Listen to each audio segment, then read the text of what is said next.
Exercice 1. Pour chacune des applications suivantes qui sont de R2 jusqu'à R2, donc l'ensemble de départ c'est R2, l'ensemble d'arrivée c'est R2, on doit déterminer si elle est linéaire ou non. Premièrement, f de xy égale y0. Premièrement, on teste si f de 0, 0 égale à 0, 0.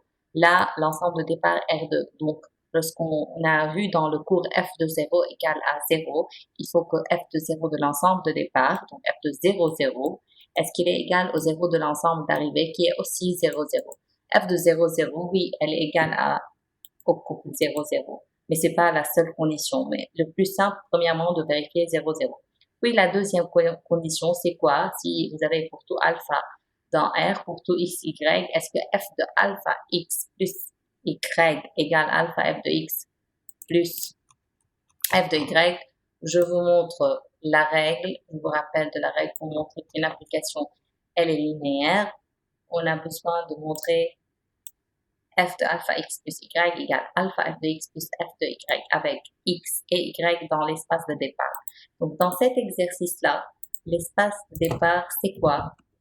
Ce n'est autre que R2. Donc, on veut prendre deux couples dans R2 et un alpha dans R et montrer que f du premier couple plus le second, c'est alpha f du premier couple plus f du second couple. Cela veut dire que pour tout alpha appartenant à R, on veut prendre donc deux couples. On a pris x1, y1 et x2, y2 dans R2. Ça, c'est l'espace de départ. Il faut montrer f de alpha, le premier couple, plus le second couple. Ça doit être alpha, f du premier couple plus f du second couple. Donc, si on montre que cette quantité, elle est égale à celle-ci, donc l'application, elle est linéaire. Donc, on commence. Toujours, c'est les mêmes étapes. Donc, premièrement, on additionne ces deux vecteurs ensemble. Donc, comment vous les additionnez? Première composante, c'est alpha x1 plus x2. Donc, ça, c'est la première composante. Deuxième composante, alpha y1 plus y2. Ça, c'est la deuxième composante. Puis, on calcule f de ce nouveau vecteur. Que vaut f de x, y? C'est seconde composante, 0. Donc là, que vaut f de cet x-là et cet y-là? C'est la deuxième composante, puis virgule 0. Maintenant, donc la première étape, pour montrer qu'une application linéaire, écrire f de alpha x plus y et arriver à alpha f de x plus f de y. Là, je note par cette quantité c'est x et cette quantité c'est y, juste pour faciliter la tâche. Donc ça, c'est l'étape 1. Étape 2, qu'est-ce qu'il faut faire? Vous additionnez les vecteurs ensemble et vous trouvez l'image de ce nouveau vecteur que vous avez trouvé. Donc ça, c'est la deuxième étape. Troisième étape, puisque le but c'est d'arriver alpha f de quelque chose plus f de l'autre chose, vous décomposez alpha à part et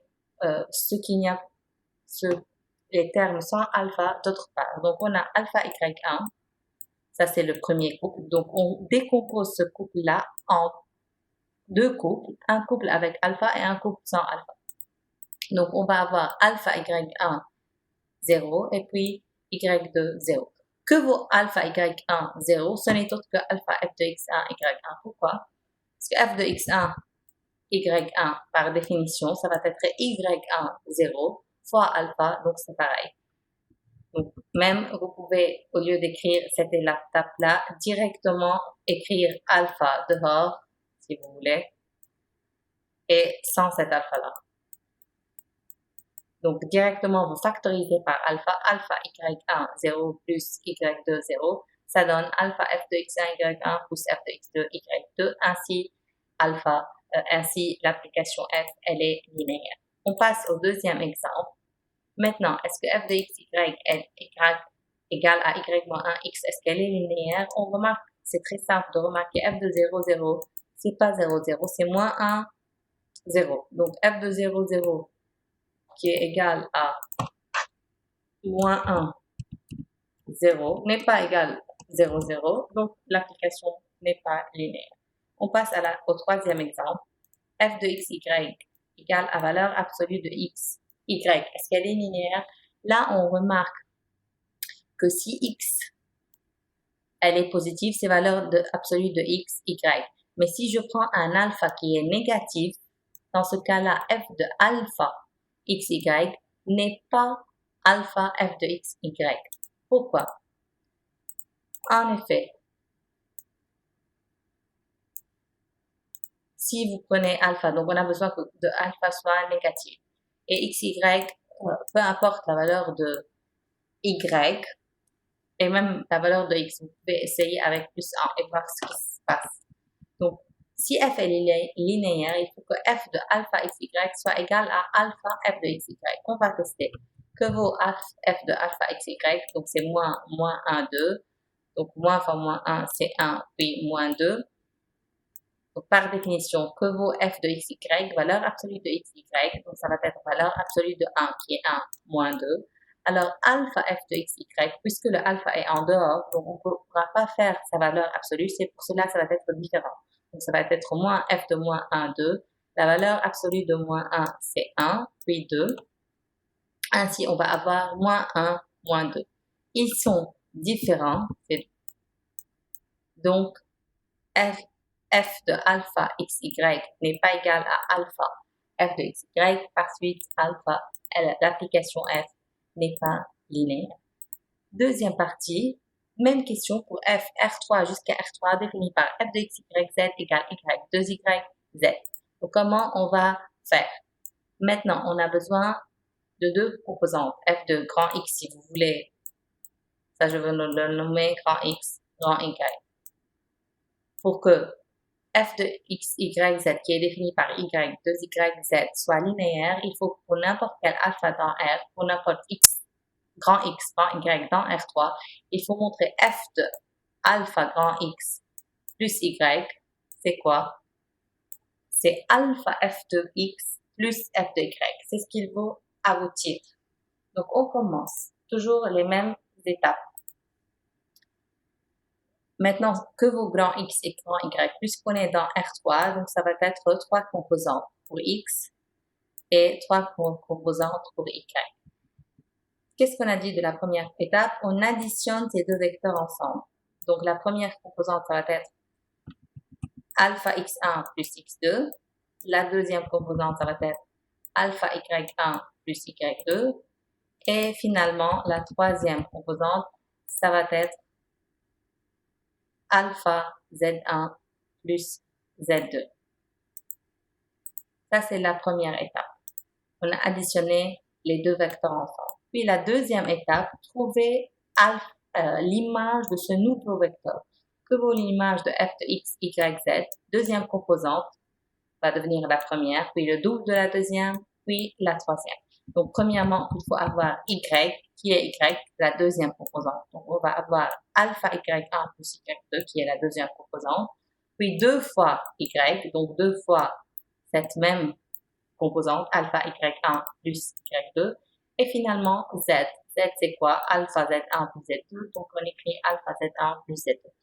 Puis, l'étape suivante, si vous voulez directement factoriser par alpha d'un côté et garder tout le reste à part, donc vous ne pouvez pas faire oublier ce alpha-là, vous pouvez faire comme c'est mentionné et vous pouvez directement factoriser par alpha. Donc, si vous factorisez par alpha, vous allez avoir y1, 2y1 et puis z1. Donc, j'ai directement factorisé par alpha. Puis, ce qui reste, y2, 2y2 et finalement z2. Si vous n'avez pas factorisé par alpha, vous allez trouver alpha y1, 2 alpha y1 et puis alpha z1. Maintenant, vous factorisez. Donc, c'est la même chose, mais vous gagnez du temps si vous factorisez directement par alpha. Maintenant, donc, qu'est-ce qu'on remarque? Si on factorise par alpha, que vaut y1 de y1 z1? Ce n'est autre que l'image de fx1 y1 z1. Que vaut y2 2y2 z2? Ce n'est autre que f de x2 y2 z2. Cette partie n'est pas difficile puisque lorsque vous voulez montrer qu'elle est linéaire, il faut que f de alpha, le premier vecteur, plus le second, aboutit à alpha f du premier plus f du second. Donc, si on n'arrive pas à cette étape-là, cela veut dire que soit f n'est pas linéaire, soit on a fait une erreur du calcul. Mais je répète les étapes. Premièrement, vous écrivez f de alpha x1 plus x2 ça, en supposant que ça c'est grand X et ça c'est grand Y. Puis deuxièmement, vous additionnez les vecteurs ensemble. Troisième étape, vous calculez l'image de ce nouveau vecteur en respectant la définition de l'application linéaire. Puis vous factorisez par alpha, ou bien vous écrivez les termes en alpha d'un côté et les termes sans alpha d'autre côté. Et finalement, il faut aboutir à alpha f du premier vecteur plus le second vecteur.